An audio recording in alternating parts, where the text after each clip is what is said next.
SpaceX this week on Wednesday scrubbed the expected launch of a replacement crew of 4 astronauts to the International Space Station that would have set in motion the long-awaited homecoming of the 2 U.S. astronauts, including Sunita Williams.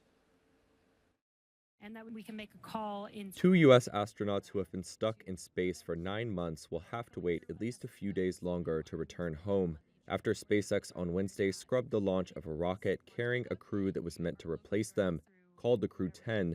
NASA was set to launch a SpaceX rocket from Florida to relieve Butch Wilmore and Suni Williams from the International Space Station, but the agency said the launch was called off due to a hydraulic system issue with a ground support clamp arm for the rocket.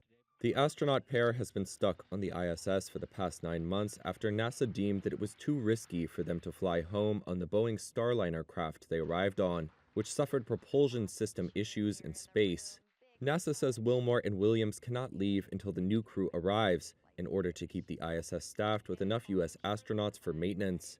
The Crew-10 flight would normally be considered a routine astronaut rotation. Instead, it has become politicized, as U.S. President Donald Trump and his advisor Elon Musk have, without evidence, blamed former President Joe Biden for the fiasco. NASA had moved the mission up 2 weeks earlier than planned under pressure from Trump and Musk, the CEO of SpaceX. NASA swapped a delayed SpaceX capsule with a different one that would be ready sooner.